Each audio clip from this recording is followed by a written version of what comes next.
Welcome everyone. Welcome everyone. Welcome everyone to another Ref Brandon and the Todd family YouTube video.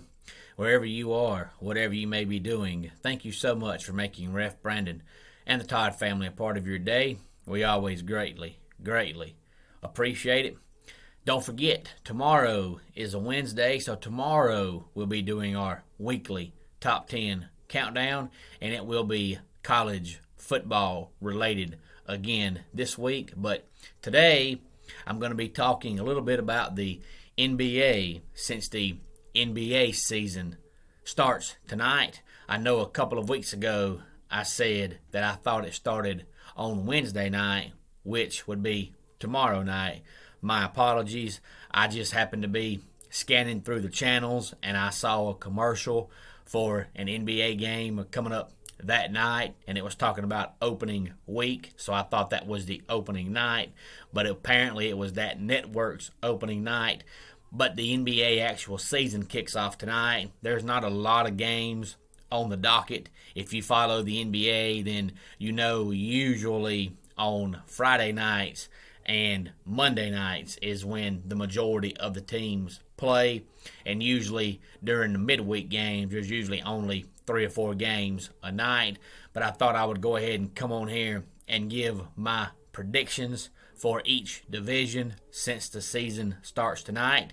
And if you're an NBA fan or know somebody who is, please feel free to tell them to get on the comments section and leave me their comments on who they think will win each division. In my personal opinion, on the eastern side of the NBA, I've got the Boston Celtics winning the Central Division. In the Southeast Division, I couldn't decide between the Hawks and the Heat, but I'm going to go with the Atlanta Hawks. I think they're going to be a little bit better than they were last year because I think Nate McMillan's a good coach, so I think the Hawks will win that division. Of course, the NBA calls it conferences, but I call it division. There's no difference. The Atlantic Division, I'm going to go with the obvious choice, which is the Nets. Now, of course, the Nets have said that Kyrie Irving will not play, which really, in my opinion, doesn't matter because when Kyrie Irving can play, he can't play because he's always hurt. But right now, he can play home games, but he can't play road games. So the Nets have said until he can play road games and home games, they're not going to play him because otherwise you've got to have one starting lineup for your home games and one starting lineup for your road games. So I have to sit back and wait and see if Kyrie ends up not playing at all, or will he be able to eventually start playing road games, or will the Nets try to trade him, or will he just retire? We'll have to sit back and wait and see what comes of that. And on the western side, in the Northwest Division, I'm going to go with the Denver Nuggets. In the Pacific Division, I'm going to go with the obvious choice, which is the Lakers. And then just to show you how quickly times change in sports, in the Southwest Division, only because they have Luka Doncic, I'm going to go with the Dallas Mavericks. And the reason why I say that is because this is the division that has the Spurs, the Grizzlies, the Rockets, and the Pelicans. Now, of course, my Pelicans, they pretty much suck every year, and they'll probably suck again this year.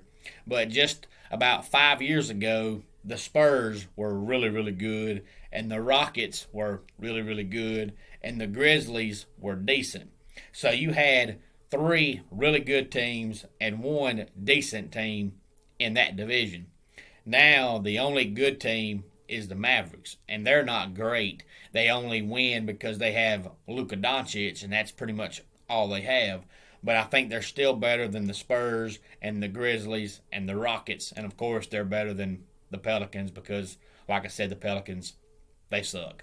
But it's amazing that just a few short years ago, that was probably most years the toughest division in the NBA. But that's back when the Spurs had all their great talent and the Rockets had all that great talent that wouldn't play defense. But now they're just a bunch of average teams, and then the Mavericks, who are just a little above average, but only because of Luka. Otherwise, they're an average team as well. And, of course, speaking of the Pelicans, Zion Williamson is hurt right now. So I have to sit back and wait and see who is going to take his place in the starting lineup until he comes back. I still say that Brandon Ingram is their best player. Zion is overrated. I've always thought Zion was overrated. He is a 7 foot tall guy that can dunk. Every 7 foot tall guy can dunk. His are just more talked about because of how big and strong he is, but he's a 7 foot guy that dunks. That's all he can do. He can't shoot a lick. He's overrated. I thought that back at Duke. I still think that.